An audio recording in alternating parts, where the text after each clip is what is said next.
Well, thanks so much for staying through the day. I know it's been a long day, but we are really glad to be able to add this last session today and to open it up to the community, not just to the conference participants. Tonight's session will run about 40 minutes with Professor Francione talking, and then we'll have Q&A. So feel free to offer your 2 cents then. Gary Francione is the Distinguished Professor of Law and Nicholas Katzenbach Scholar of Law and Philosophy at Rutgers University School of Law. Among his many distinctions, he served as a law clerk to Justice Sandra Day O'Connor in the United States Supreme Court before entering academia in 1984. He's the author of numerous books and articles on animal rights theory, and he's regarded as the leading scholar in the field of animal ethics and animal law. Some credit Professor Francione with the proliferation of animal law classes and programs throughout the United States. Professor Francione has been a vegan for 30 years, rejecting all use of animal products, including dairy, leather, wool, and silk. He bases his veganism on his acceptance of the principle of ahimsa, a concept found in the Jain tradition, of which this conference is centered on. Ahimsa means nonviolence. Please join me in welcoming Professor Francione.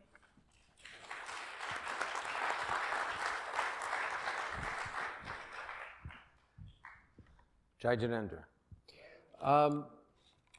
This was a sort of a difficult presentation to do because there are folks in the audience who are not Jains or into Jainism, and they come as people interested in animal rights. So I try to make it something that both sort of groups can I hope identify with and find interesting. First of all, I want to thank everybody for organizing this conference, and I want to say how excited I am that Claremont is doing a Jain Studies program. I also want to thank the organizers. This is the first 100% vegan event, Jain event, that I'm aware of. I mean, there have been other smaller events. Gurudev Chitrabanuji, who you saw this morning, has been a long time vegan, and whenever they celebrate his birthday, the events are vegan. But for the most part, Jains, the major Jain events, and I consider this to be a major Jain event. The major Jain events are vegetarian. They have vegan options, but they're vegetarian. This one is 100% vegan, and I'm very, very grateful to the organizers for doing that, because I think it, for various reasons, took an act of courage on their part. But I also want to mention Chitrabanu. He could not be with us. He's supporting this conference. And he is one of the most remarkable human beings I have ever had the pleasure to know. And I feel very grateful that I live close. He lives in New York City. And so I live close to him and have the opportunity to see him frequently. And he is just a remarkable, as I say, he's one of the most remarkable people I've ever met, and a man completely devoted to nonviolence. I want to thank Samnijis. Samnijis are, they are a part of an order. There are two main branches.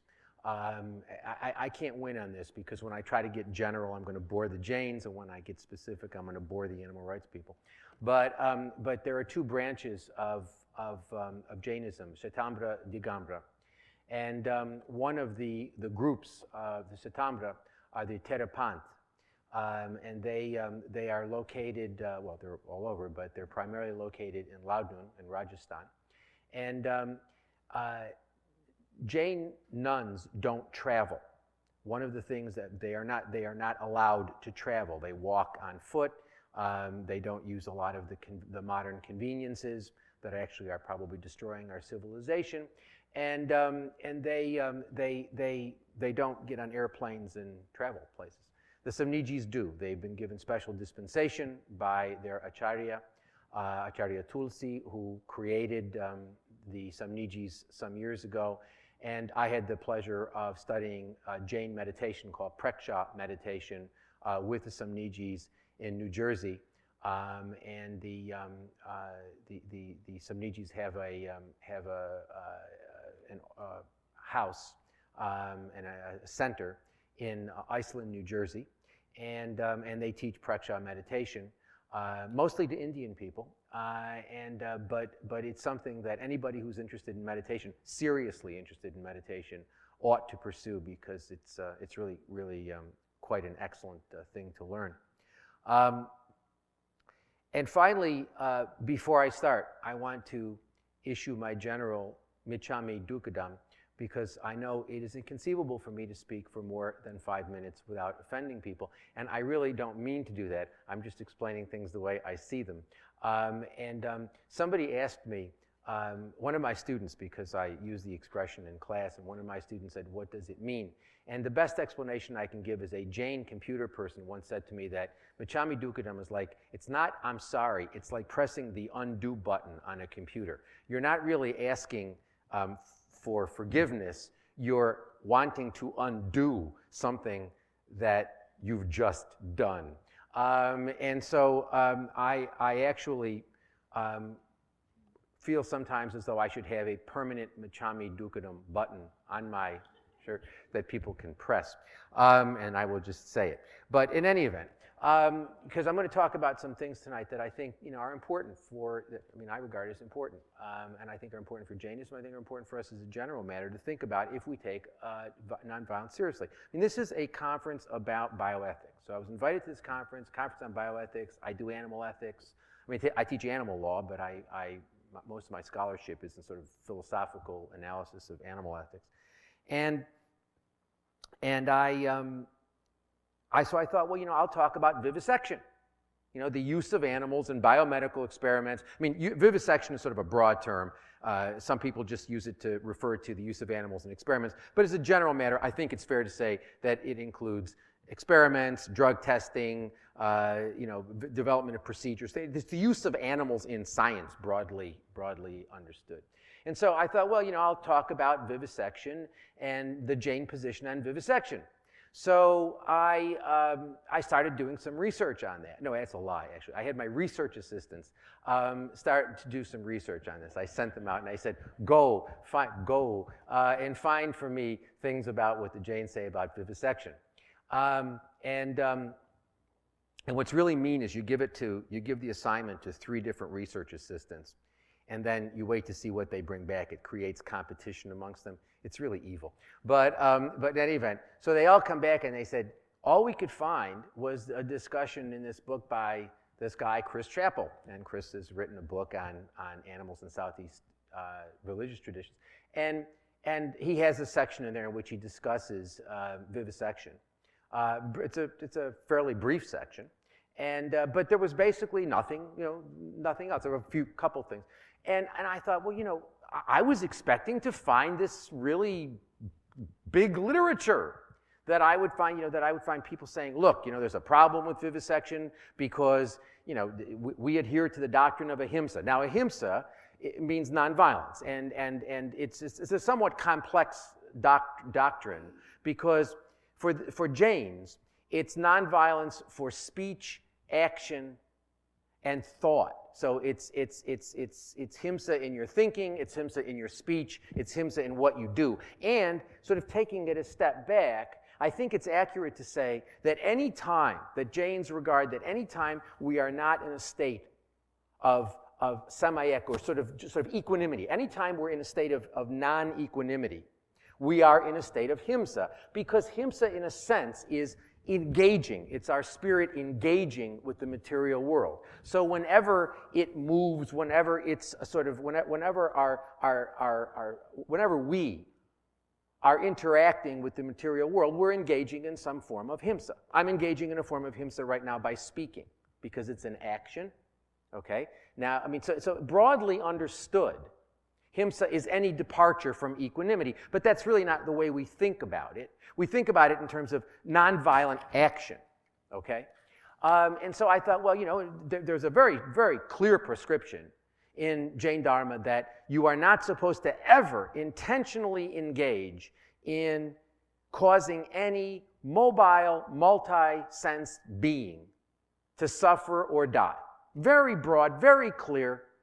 And you find it in the canonical doctrines. In the Acharang Sutra, it's stated a number of times that it is wrong to make any mobile, multi-sense being suffer, torment, distress, death. It's not just death. It's suffering, torment, distress, anxiety, etc.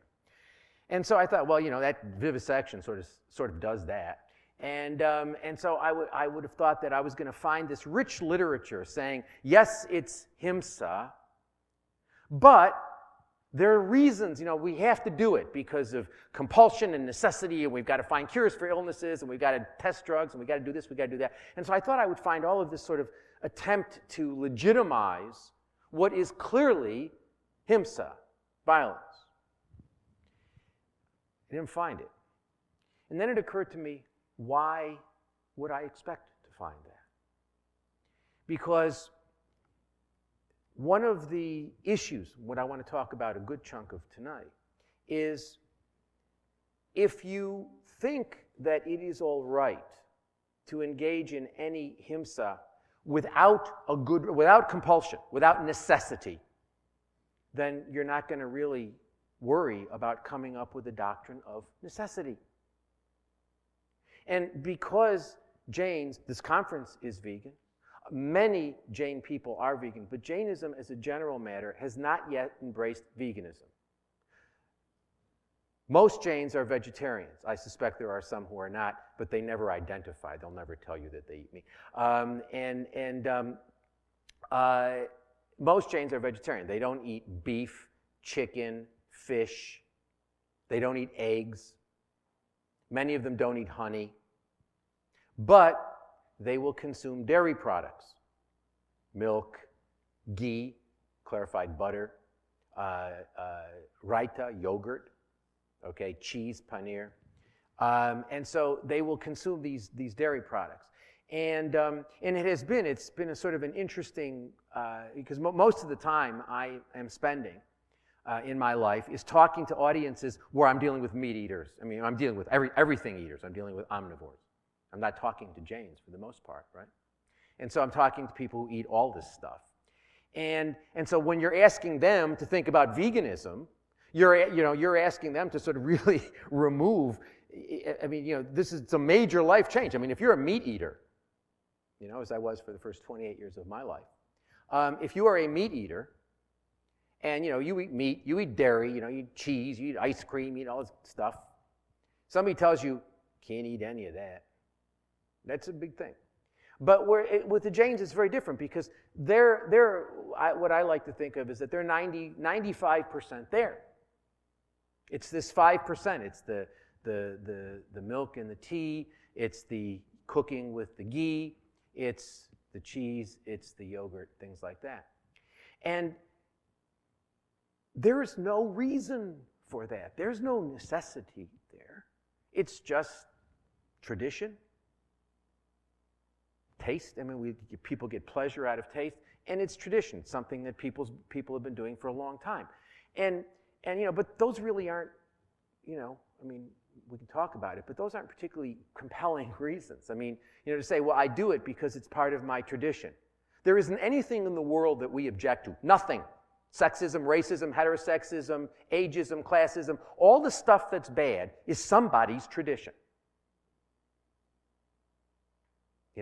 And so the idea that tradition can't justify anything, and certainly pleasure can. I mean, once you get to the point of saying, well, I think violence is bad, but if I get pleasure from it, it's okay. You've now got a loophole that is so large you can drive a truck through it. So I was thinking, well, if they're not vegans, if they don't embrace veganism as a moral baseline, why would they think vivisection is a problem? And the answer is, you really wouldn't. And that's why I wasn't finding very much in the literature. Because if you think it's all right to use animals for food, when there's no compulsion there, no necessity there, you don't need to eat that stuff to be optimally healthy. Indeed, I would suggest that it's not healthy for you. I mean, I don't do it for health reasons, but I've been a vegan for 30 years. 30 years ago this October, I stopped eating animal products, and I ain't dead yet, and actually feel pretty good. So, and coming to these conferences coming to Jain conferences are great, because if anything happens to your health, there's like a specialist for everything. Anything that could happen to you at a Jain conference, there's somebody who can deal with that on the spot, actually. And so I thought about this, and this is, I think, for me, it's an intriguing question, because I love the Jain community. I have never met, obviously it's always dangerous to make generalizations, even good ones, but I've never met a group of people who have such a sort of a generosity of spirit, who are really kind, and who really take this notion of nonviolence seriously. I mean, they do this stuff like you saw Nitinbhai talking about what he does. I mean, he does more public service work in a month than most professionals do in their entire lives, And he's not, there are a lot of, he's unusual, but there are a lot of Jains who do that.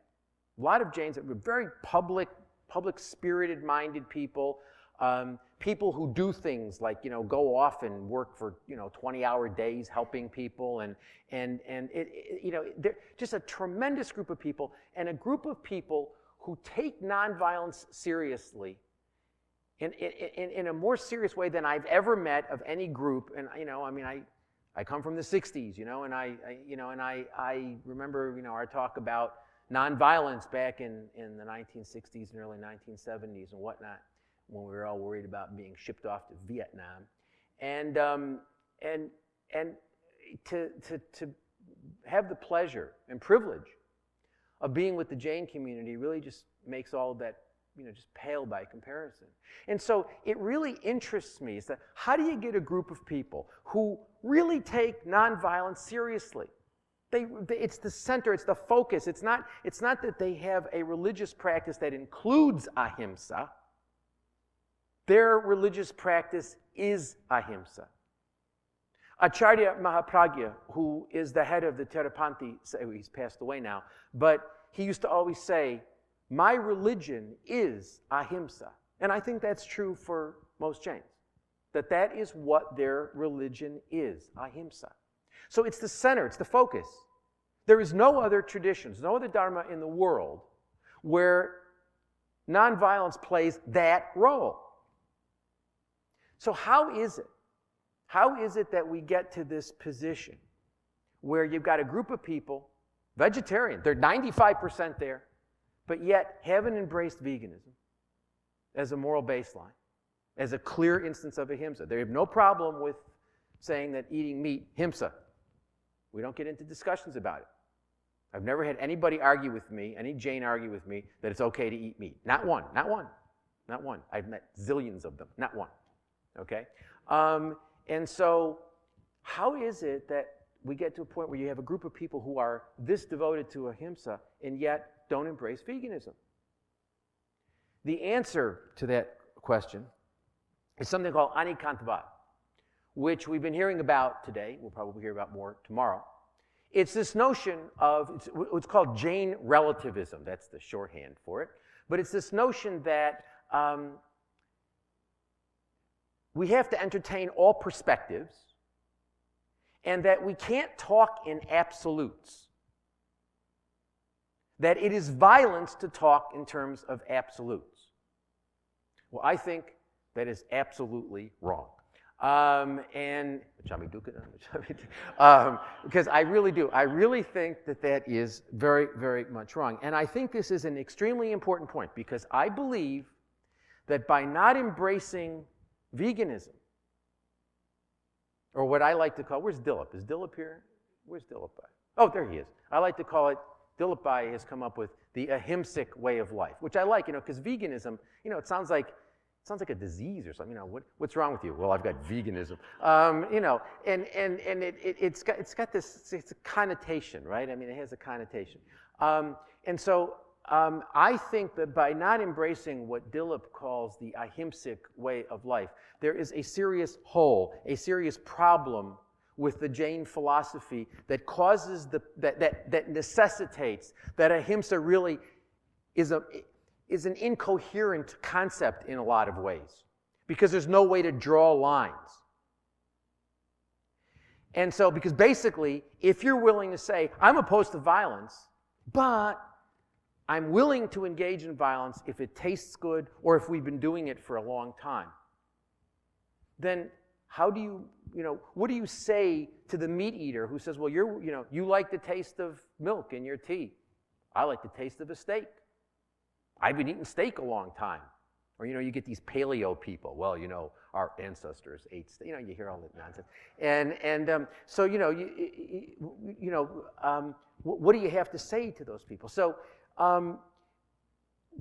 what does Anikantvad have to do with this? Anikantvad has to do with this, how Anikantvad is related to this, is this notion that we can't really, talk in terms of absolutes. It's, the number of times I've said to my Jain friends, why are you drinking milk?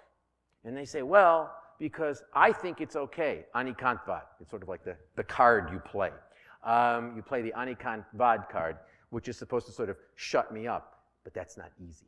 And I don't, and so there are certain advantages.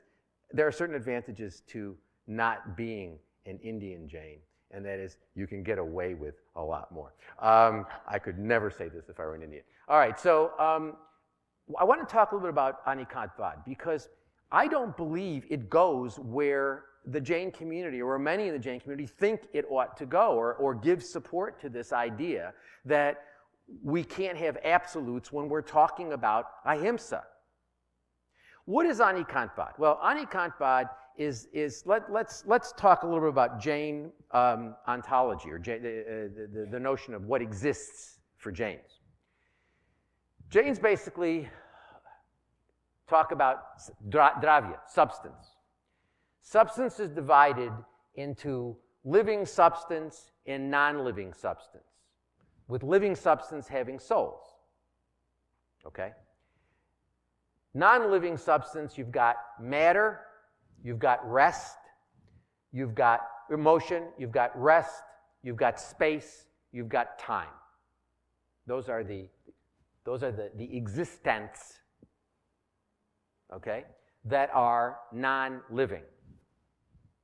Humans, animals, plants. Okay? Dravya, substance. Now, dravya, substance, has qualities, guna, and modes. This ring is gold. Okay? Gold has certain qualities. It's hard. Okay? It has certain qualities that it basically has as gold. But then it has modes. You have a ring, you can turn it into a necklace, you can do something else with it. So it has different modes. Now, the modes are constantly shifting. Origination and destruction of the various modes.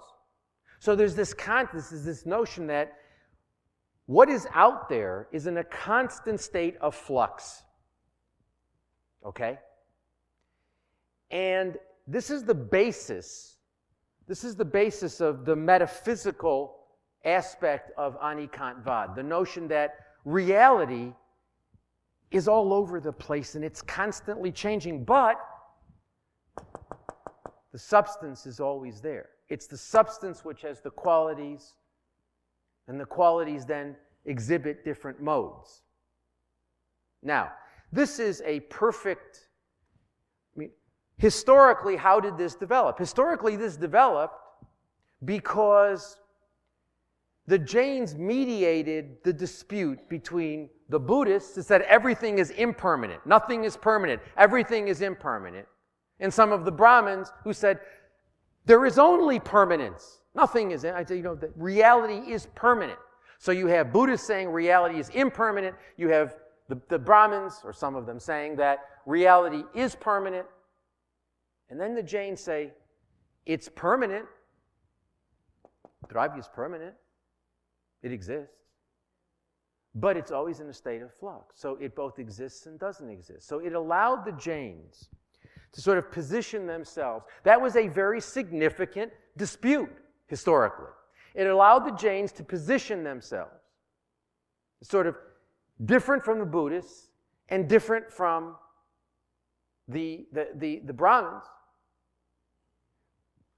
by coming up with an ontology that they thought made a lot more sense in terms of what reality was. And actually, it's interesting.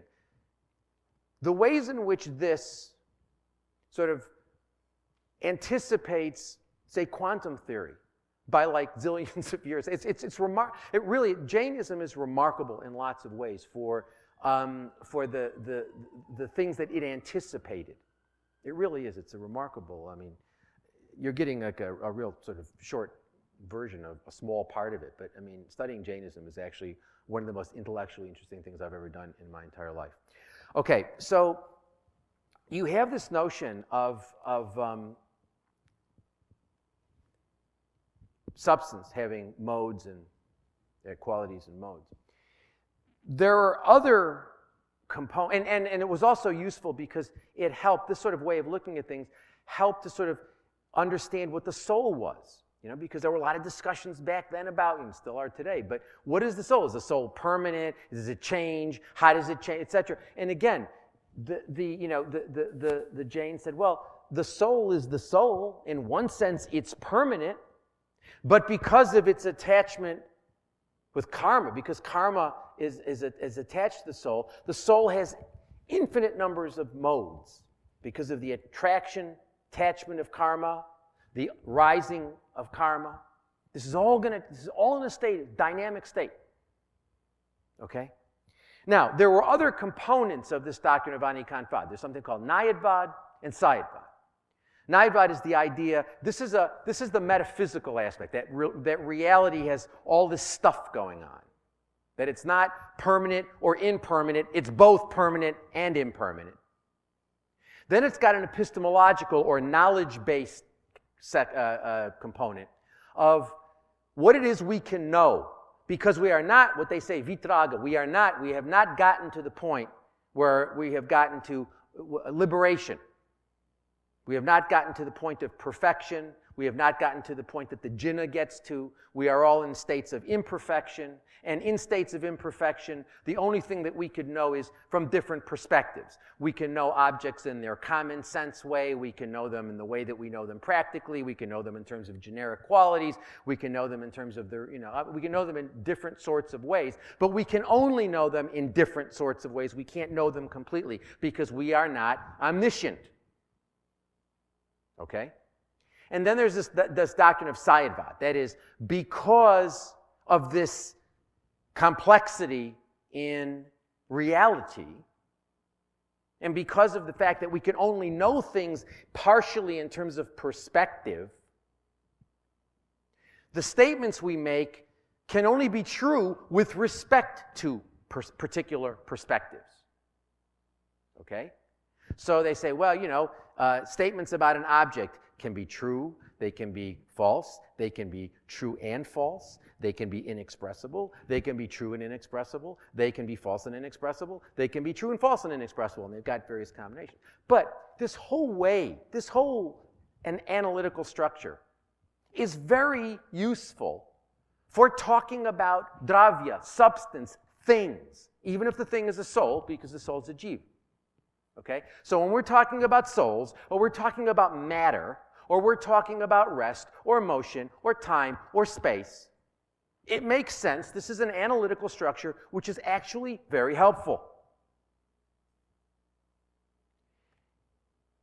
It was never historically applied to morality. The irony is that what is happening now, and I'm going to explain why I think that's happening, but what's happening now is people are applying Anicantvad to moral situations. And ironically, they're deriving conclusions which are more radical not in a good way, but are more radical than the conclusions that were drawn about Anikantvad by the people who were originally using it. What do I mean by that? Well, what I mean by that is this.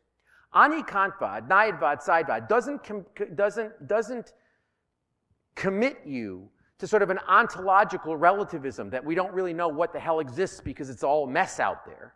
There is a truth. There is a truth about things, but we are not vitraga, we are not omniscient, we are not able to see it. But there is a truth. You know, they tell the story about, you know, the blind men who are feeling the elephant's trunk, you know, and one thinks it's a snake and the other thinks it's a tree, and, you know, and so you have all these blind men and they're all just saying, from my perspective, it feels like X. From my perspective, it feels like Y. It feels like Z. There is an elephant there. There is, and it's not that these guys are hallucinating.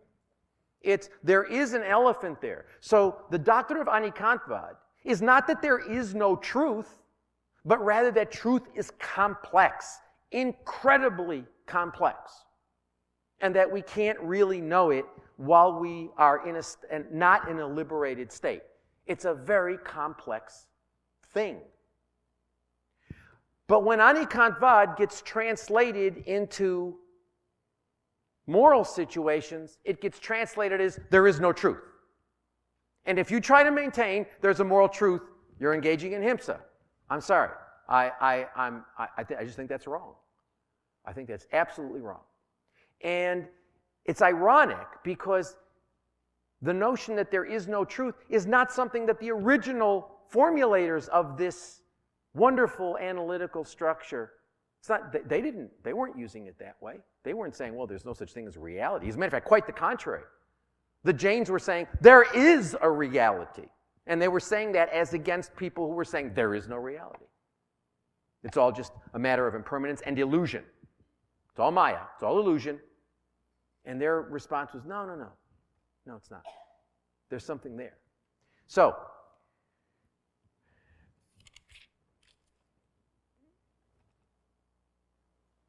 we get to this idea that when we talk about morality, everything then becomes up for grabs. Now, I think that happens for two reasons. I think it's happened because the Jains have wanted to use Anikantvad for a very noble purpose, and that is sort of a radical pluralism in terms of other religious doctrines. You know, it's one thing if you want to say that, well, there are fundamental truths that are described in different ways by different religions. That's consistent with Anikantvad. What is not consistent with Anikantvad, in my judgment, is the notion that there are conflicting, there are different realities, ultimately. There are different realities and they conflict. And you can't just basically say, well, they're all true.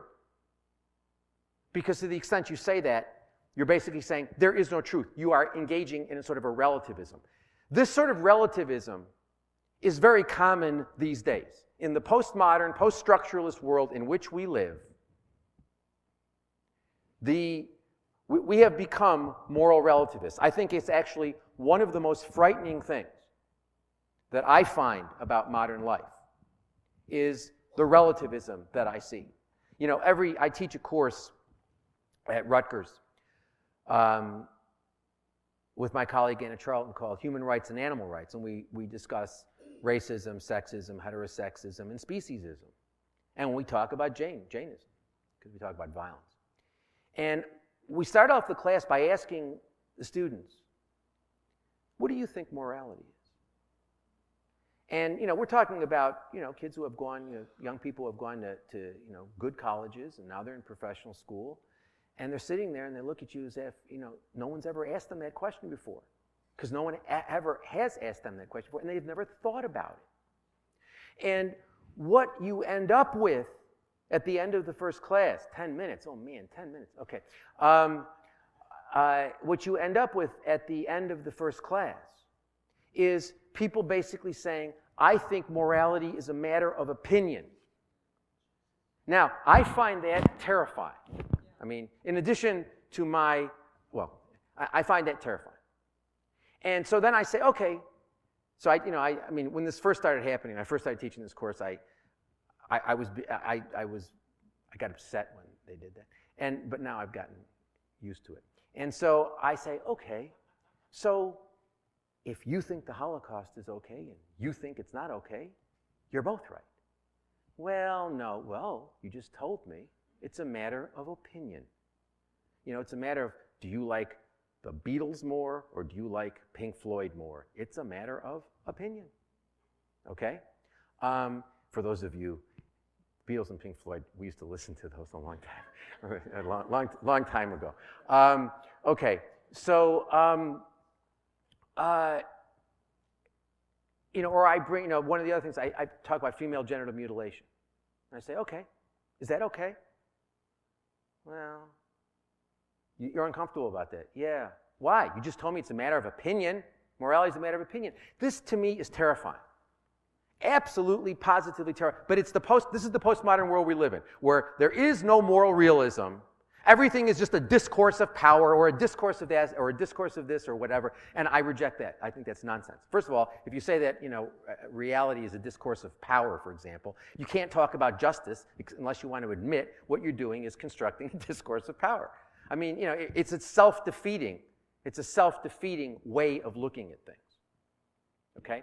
And so what I want to suggest is Jainism's got to stay well clear of that.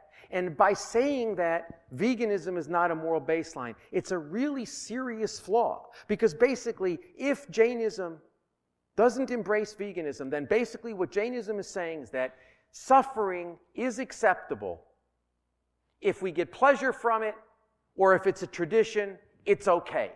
Once you do that, you got no way of drawing lines, and everything becomes arbitrary, idiosyncratic, and simply a matter of what did they do 25, 50, 100 years ago. Now, once you get to the point of saying that veganism is a moral baseline, which I really do believe, and I have to tell you, the number of times I've had students say to me, well, you say that we should be vegans because of nonviolence, but Jains believe in nonviolence, and they consume animal products, and they're the experts on ahimsa. They're the experts on nonviolence, so how can you say it's violence? And you know what? I mean, I have answers for that, but I mean, the reality is, it's an inconsistency, and it's a clear inconsistency. Now, once we see this, then we can have an interesting discussion about vivisection, because once we say there is no way that we should, and I heard Manoj say before that he was opposed to the use of animals for cosmetics purposes. Did I get you right on that, Manoj? You said, okay. And he said he was opposed to it for cosmetic purposes. Well, obviously so am I. But I don't see how using animals, putting milk in your tea is any different from, testing, shaving cream or eyeshadow or whatever they're using animals for cosmetics purposes. I mean, it's completely unnecessary use. So let's accept that ahimsa means, whatever else it means, whatever complexities exist in the world, let's accept something simple as an absolute. And that is, we can never inflict suffering or death without a darn good reason. And we can talk about what the darn good reasons are, and mine would probably differ from yours. However, even if there are reasons which justify the use of violence in some circumstances, violence can never be justified for reasons of pleasure, amusement, convenience, tradition. And if that's the case, then we are committed to veganism. Anybody who is committed to nonviolence must be committed to veganism. I just don't see a counter-argument to that. I just don't. I mean, if there is one, I haven't heard it. And it's not just a question of compassion. I say this to my friends in the animal rights community when I hear animal people say, well, if you got compassion, it's okay to eat free-range eggs. If you got compassion, it's all right to eat happy this or happy. No. It's not a matter of compassion. It's a matter of justice. It's not about you and your feelings. It's about the other. We talk about perspectives. We talk about the fact that we have to respect perspectives. I suggest this to you. From the perspective of a victim, from the perspective of somebody who is the victim of violence, Suffering is always wrong. The actions are always wrong. It's not a question of perspective. It's only a question of when we shift the perspective and say, well, we have to consider the perspective of the victimizer. I suggest that's the wrong way of looking at it. You have to look at it from the perspective of the victim. And when you look at it from the perspective of the victim, the perspective is ubiquitous, it is clear. Please, Matthew, don't hold up that card. Please, please, I'm asking you. Himsa, himsa, himsa. Anyway, let me just make a couple of comments about vivisection, and then we can open it up for questions. I really think that, the arguments in favor of vivisection, now that we've gotten out of the way, now that we're all going to be vegans, now that we all see that using animals for any non-necessary purpose is a no-brainer. It's the no-brainer. It's a moral absolute, okay? Then the question becomes, what do you do in situations where there is a compulsion? You don't have the compulsion, the necessity, when we're talking about veganism. Now, I would suggest this to you. I think that animal experiments are voodoo science. I don't think they give us anything. I think they put us in the wrong direction. But I don't want to argue that for several reasons, because Matthew will get violent. And so I want to say, I don't believe that animal experiments give us good data. But let's assume, arguendo, that they do. Okay? Is there any justification for them? Well, some of the things I've heard is, well, self-defense. It's this idea of self-defense. It's all right for us to use animals if we can protect ourselves from illnesses, plagues, whatever. The answer is, that can't work, because self-defense has to be, I can only exercise self-defense against the source of the violence to me. I can't engage, if she attacks me, I can't kill Sulek and say, well, self-defense, okay? Which is what we're doing when we're using animals in experiments. We're saying something's going to kill us, so we're going to take this group of victims and we're going to sacrifice them. That can't work. Okay? Then there's the argument that, well, it depends on the bahav, the intention. That if the intention is there, if it's a good intention, then the action is okay. And the example I've been given many times by people is, well, the surgeon wants to help you, but the surgeon engages in himsa, cuts into you, but that's violence which helps you because the intention, the bahav of the intention, the mental state of the surgeon is a positive one. Okay, I don't know that it makes sense to call that himsa when given that circumstance. But let's assume you do. The bottom line is, it's himsa which is designed to help that person. When you're using a rat or a rabbit or any creature, any sentient being in an experiment, you're not doing it for the benefit of that animal. You're doing it for the benefit of somebody else. Okay? And there was a comment made today in one of the sessions about, well, when it comes to medical use, we've got to take this seriously because of the consequences. Because, we can find cures for illnesses. Assuming, again, I don't believe that we're going to ever find anything useful from vivisection. But put that aside. Let's assume we will. Can it be justified by the consequences? I would suggest to you that Jainism sets up as an end ahimsa, but it tells us the means that we must use to get to that end have to also be consistent with ahimsa. You can't use himsic means to get to ahimsa. It's like saying, we want peace in the world, so let's have a war in Iraq, or let's have a war in Afghanistan. We want peace, but let's have a war. That's exactly that thinking. I'm sure the people who start and perpetuate those wars, they think they're doing something. Nobody thinks of themselves as evil. They're not sitting there saying, oh, well, isn't it great that we're bombing people? They're not. I mean, I know that there's that cartoonish depiction of people, but that's wrong. These people think they're doing something good. They think that they can get to the ends of peace, good ends, by using non-peace, using himsa to get to non-himsa, ahimsa. I suggest that's a wrong way of thinking. I think Jainism has to reject that. That the idea that whenever we start talking and saying violence may be justified if it leads to a good conclusion, I think we are treading on very, very thin ice. In conclusion, breathe a sigh of relief now, Matthew. In conclusion, what I want to say is, whenever we engage in violence when our only justification is pleasure or tradition, What we're doing that's wrong is we're allowing the passion, the kashai, to overwhelm ahimsa, to trump ahimsa, to negate ahimsa.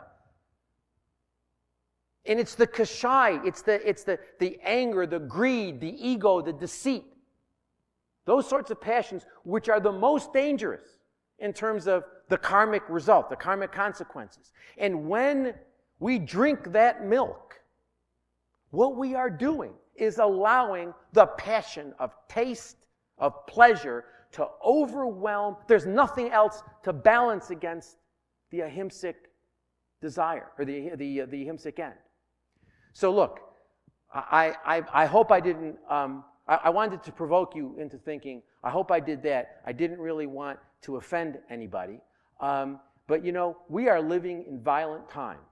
These are horrible times. Yes, I know Richard Dawkins tells us that things are really getting better, and if everybody was like the West, we would all be in great shape. He and his friend Steve Pinker say these things. I don't know what planet they're living on, frankly, but we have to hear that, we hear that things are getting better. They're not.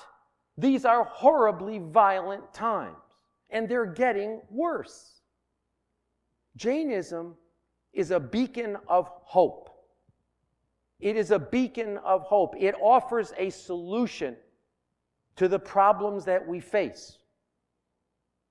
But I ask, beg, plead, please make the Dharma embrace ahimsa in the way that it should. Let it be clear. Yes, there will always be gray areas where we'll have to discuss, but there have got to be some absolutes. And one of those absolutes has got to be that violence, which serves only pleasure, amusement, tradition, whatever, things like that, that can never be right. That's got to be absolutely wrong. Without that being absolutely wrong, ahimsa becomes a meaningless concept.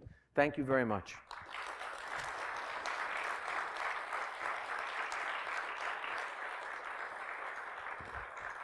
Okay, tell me why I'm wrong. Tell me, come on, tell me. There are hands up. There are people. Yeah. Okay. Hello. Oh, wow, God. Anyway, questions here. I'll pass this around. Yes, Gary is just joking. You are wrong.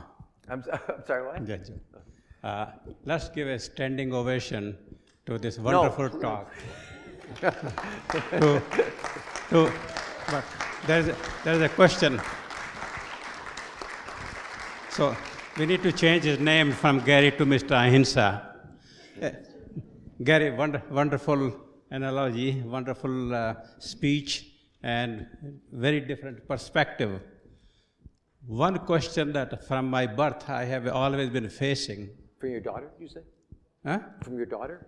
You said one question from... One question I'm asking. Oh, I'm sorry. Okay.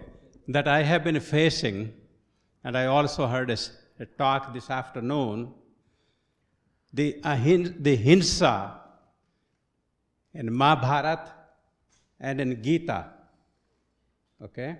The war, the great war that took place, the millions of animals, the millions of people, and then that war is called Dharma Yudh. I have a very big problem with that one, justifying that, just like you are talking about milk products, you are talking about vivisection, and we just get carried away and we start accepting that one of the greatest, human war that took place, and we start justifying that it was the duty. Krishna told Arjun. That has a big problem for me. I'm not able to accept that. Yeah, I mean, there is a dispute there is a debate in Jainism about whether there is such a thing as a just war. I don't believe in the concept of just war. I believe, am I correct, Chris? Jaini also rejects the notion of just war, doesn't he, Padmanabha? And I think a lot of Jain scholars do. Some people say you can have such a thing as a just war. I don't understand that. I think we would have to be, that if you take ahimsa seriously, you have to be opposed to war. And there's been a lot of writing about, because the example that's always given is, well, what would you do with Hitler? And the answer is, well, one of the reasons why Hitler got as far as he got was because the Western powers thought, well, he would be great. He would be a bulwark against the communists. So they, everybody knew he was nuts well before, he started exhibiting his nutty tendencies on a large scale. But he was allowed to develop, and he was nurtured in many ways by the Western powers because they thought that he would be a foil to Stalin and he would stop communism from moving west.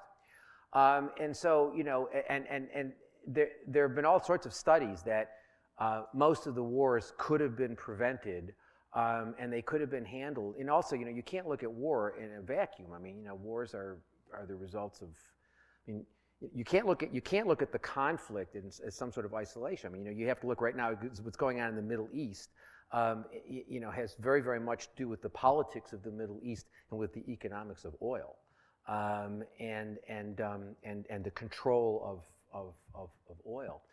So you can't really sort of look at it as the conflict. You have to look at how does the conflict fit politically. That's the point I was making today with respect to some of these bioethics issues, that you have to sort of, some of these things we talk about it in a very sort of narrow way, but in fact they're sort of parts of, a lot of these health issues are really related to women's rights and issues of sexism, for example, I think. And so you can't really sort of talk about the health issues and the reproductive technologies and stuff without recognizing this is a patriarchal society in which men are first-class citizens, women are it's a patriarchy. Women are undervalued and valued as lesser than men. And so, and white people are valued more than black people. That's just that's the reality of racism. And so, so I think you got to sort of take the step back and sort of see where this all fits and whatnot. But yeah, no, I agree with you, and I think I was in disagreement at the comment that I heard before about the notion that if your duty is to be a butcher, if you're a butcher, you ought to be a butcher. If you're a soldier, you ought to be a soldier, and that their dharma is to do that well without attachment or aversion. On multiple levels, that troubles me. But again, even if we can have disagreements about that, we both have to agree that killing because you get pleasure from it or because it's tradition, that can't be right. Whatever else is the case, that's got to be wrong.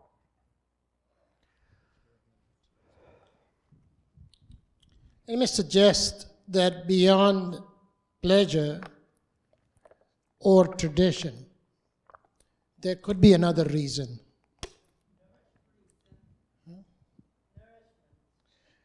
The hundreds of years of preaching that milk gives you nourishment. Yeah. And after all, the idea of veganism, came up about 50 years ago? Yeah, 1944. So before 1944, there were no vegans. Well, there were, but they didn't know that they were vegans. So no one was preaching veganism before 1944. Well, no, what happened was there were people who were vegans, but they were called vegetarians. The reason why the word vegan came into use was because vegetarians started consuming milk and eggs. So rather, but there were people before then who did not eat. Well, it's important year I was born then, and so I wanted to know if it started before I was born or after I was born. Yeah. But at any rate, a lot of marketing has been done, promotion of milk, as the only real solid source of nourishment for children. And now we have learned, and I believe that it is it's true, that what we have been told, one, it's not medically true that the milk is not really good. So there are a lot of people saying milk is really bad for you. So those different arguments that are now coming to surface are now going to have to be, and I know you don't like the word, that we would have to market veganism. You don't like it. But I can tell you there are millions and millions and millions of people in India who never even heard, and Jains, the word veganism. They don't know what it means.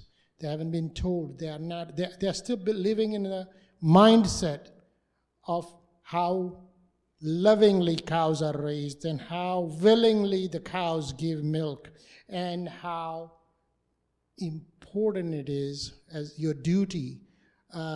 There's an expression in the language in India. How is a particular family doing? And they would say, yeah, their kids get milk. And they are saying that they're okay. They're not below poverty level or what have you. So what I'm telling you, that as much as you emphasize the two reasons, that you have to accept also that there is this great deal of vacuum. They don't know. People are not aware of this. There are people, when I go and talk to people about veganism and I talk to them about what's happening to the cows and how it is again, they don't believe it because they have only seen pictures of cow as a member of the family, loving one, and how it's worshipped. People worship cow. They would not believe that the cows that they're worshipping are being so badly treated and what have you.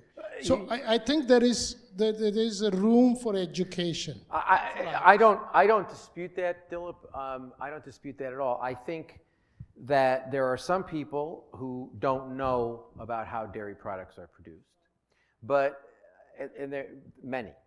But in talking about, the Jains here, they by and large know what's going on. The sorts of things that I hear as well, I will hear stories about we had a family cow when I was a child and the cow was, and the answer is there was some suffering. And could you do it so that there was less suffering? And the answer is yes, but that's not the point. The point is if it's wrong to inflict unnecessary suffering, necessity can't, we can't satisfy the necessity requirement for use by, for pleasure, amusement, or convenience, or tradition, then it doesn't really matter whether, if you think torture is wrong, if you say, well, waterboarding people is wrong. Yeah, but what if we put a pad on the waterboard? And the answer is, well, that might make it a little better, but it doesn't address the problem of the immorality of waterboarding. And so I think that there's, I think there's that issue. I do agree with you that, we've been told a lot of lies. It comes as a big surprise that, in capitalism we are lied to constantly to generate demand for junk we don't need and stuff that's harmful for us. When I was a child, there were television commercials actually which featured Ronald Reagan. Before, when we all just thought he would never rise to even be a good movie actor, there were commercials with Ronald Reagan in which he was telling you that smoking one brand of cigarettes was better for your lungs than other brands of cigarettes, when cigarettes were marketed as good for you.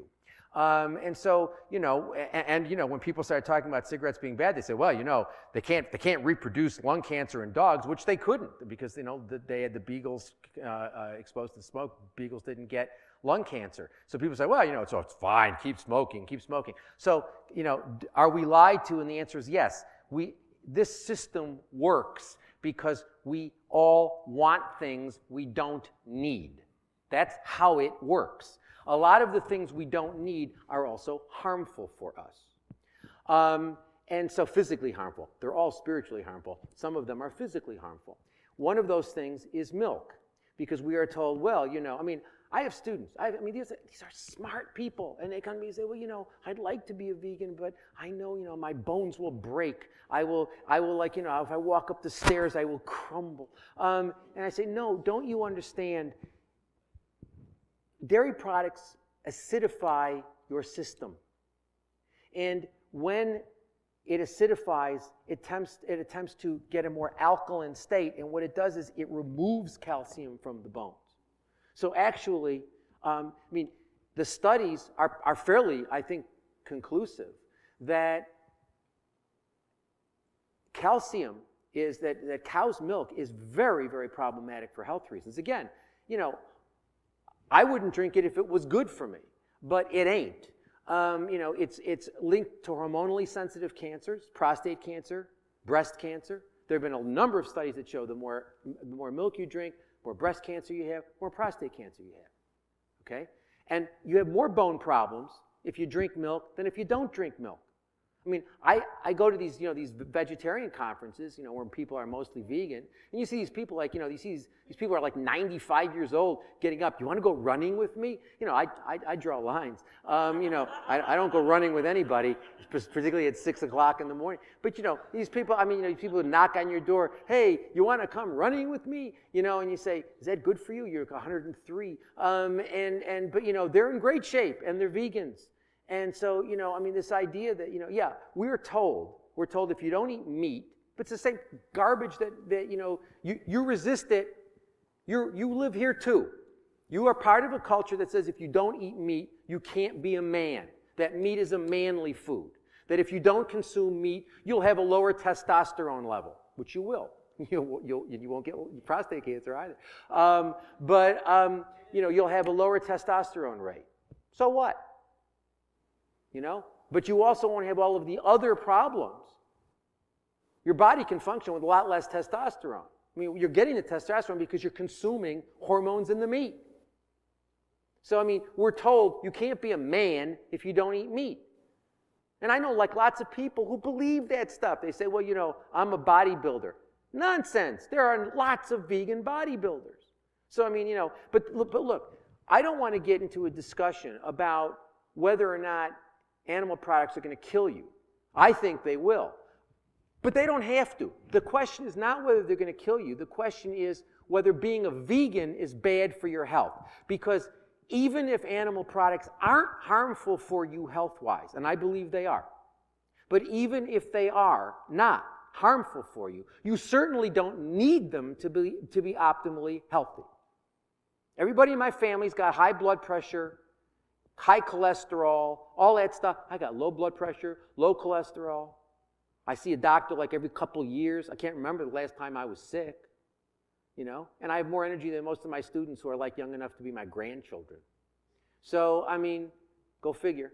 I think, but again, the question is not whether dairy products are going to kill you. The question is whether not eating them is bad for you. That's the question. And there is no evidence that you need to eat them for optimal health. And if you don't, that answers the HIMSA question like that. No, not an issue anymore. Not an issue anymore. And so I think, that's sort of the way I look at it. But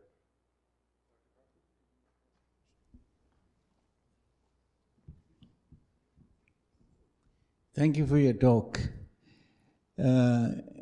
Gary, Gandhiji had addressed some of the issues which you were speaking about in the last part of your lecture, but he used the approach of means and ends, and he said that the end is in the means as the mean is in the end.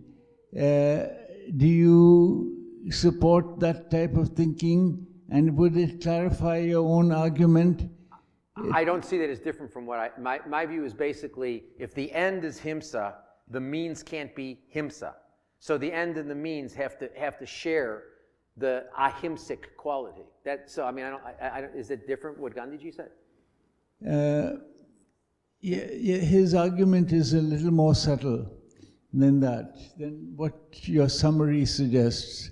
Now, in the last part of your present remarks, it seemed as if you were shifting your whole argumentation to a theory of consequentialism. And I don't think you started off to try to take a position which would be supported by consequential considerations. No, I was just saying that consequential considerations are offered by Jains, or have been offered by Jains, to justify vivisection. And all I'm saying is that I actually think utilitarianism and consequentialism as a general matter is responsible for more of the evil we have seen in the world in human history than just about any single doctrine. You don't agree, Manoj? Sure you can. Yeah. But I mean, look, Manoj, nobody ever does anything bad thinking that it's bad. I mean, what they say is, when Stalin killed 6 million mushiks to collectivize Russia, he wasn't saying, gee, it's great to be evil and kill 6 million people. I'm really doing something good.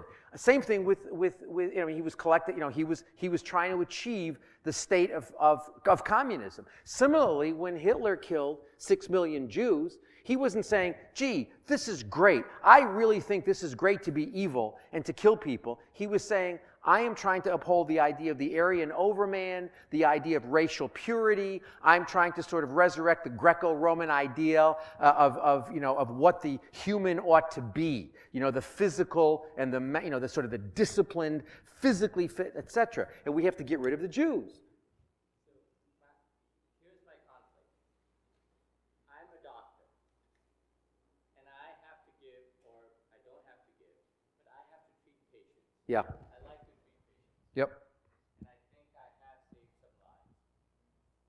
So, do I give an antibiotic which kills billions of bacteria in a person's gut, sinuses, skin?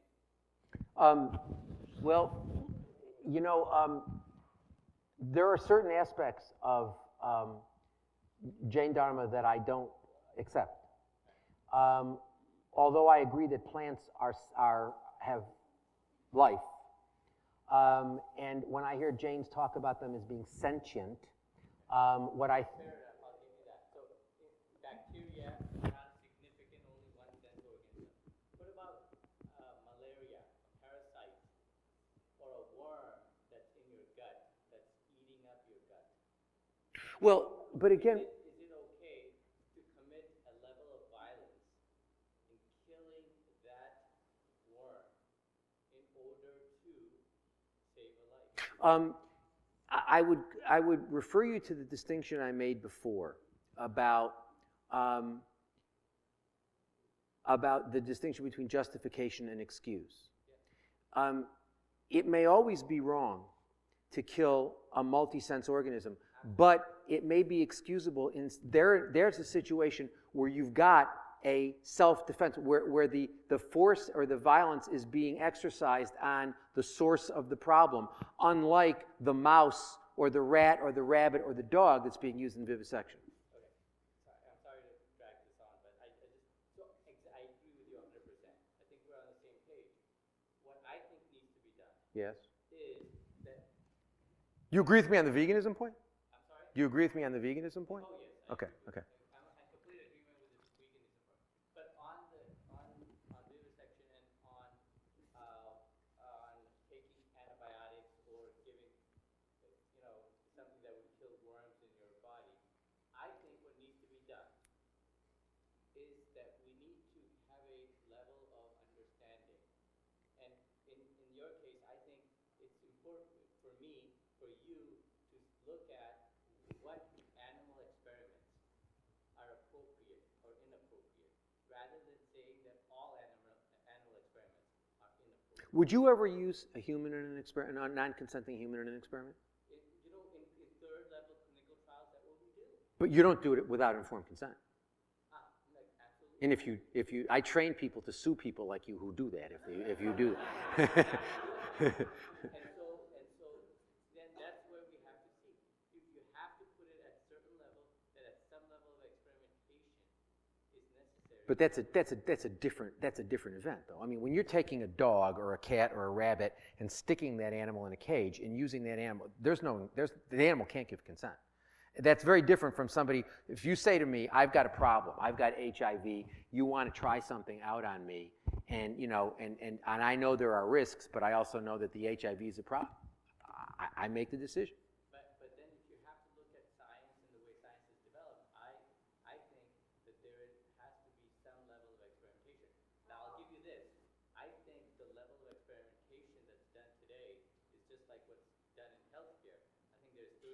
waste in healthcare, but on the same level, I think there is an excessive number of animal experimentation that can be cut down. Well, I would just say that there's a fundamental question. A lot of what I've been hearing today, which I found somewhat disturbing, is that this idea of sort of science is objective truth. I don't accept that. I think science is full of metaphysics, like, I'm a big fan of Thomas Kuhn and Paul Feyerabend and those people who basically say that, science isn't truth with a capital T. Just paradigms replace each other based on all sorts of non-rational considerations. So this idea of science is truth with a capital T, I don't accept. I think it's much more complex than that. However, I also think that, so when you say science has developed, particular paradigms of science have developed using animal experiments. I don't doubt that. But I think there's a fundamental moral question you've got to address first.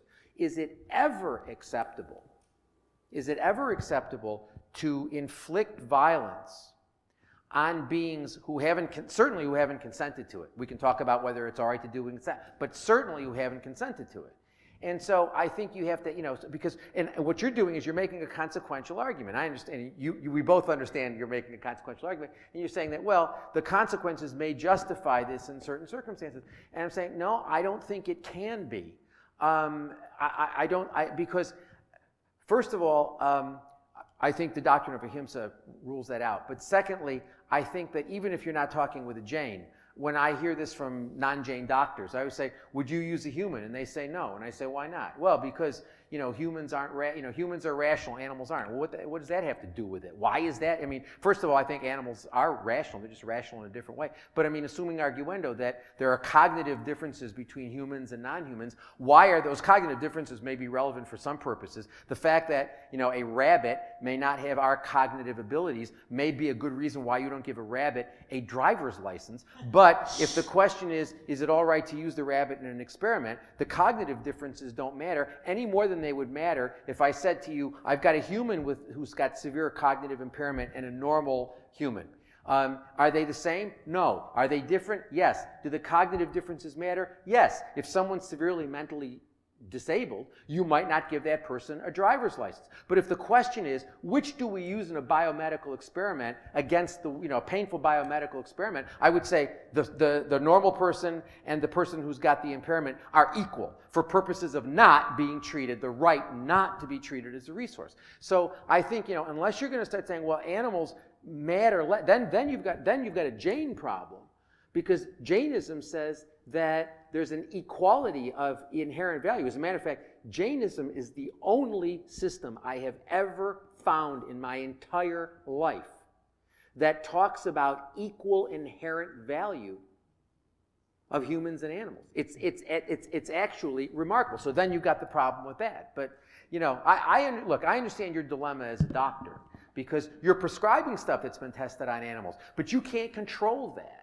And you can't. People always say to me, "Well, do you take drugs?" I say, "Well, first of all, I'm a vegan. I don't ever get sick. But if I get sick, actually, and somebody writes a prescription, I take it to a compounding pharmacy, and I get it made into vegan things, because I don't take magnesium stearate, I don't ingest gelatin." And so I'll have it compounded. But I know it was tested on animals. But there's nothing I can do. I drive on roads that are repaired by prison laborers. I don't believe in chain gangs of prison laborers either. And so, but I have no choice. I have to drive on the roads. And so when I went to the University of Virginia for law school and for graduate school in philosophy, and they had prisoners repaving the roads. That's slave labor as far as I'm concerned. And so, there's nothing I can do, you can do to control that. One thing you can do is if you get your patients to be vegans, then, it's gonna screw you up in terms of your income. But I know your heart's not in the money. And if your patients are vegan, they will be fewer, sicker patients.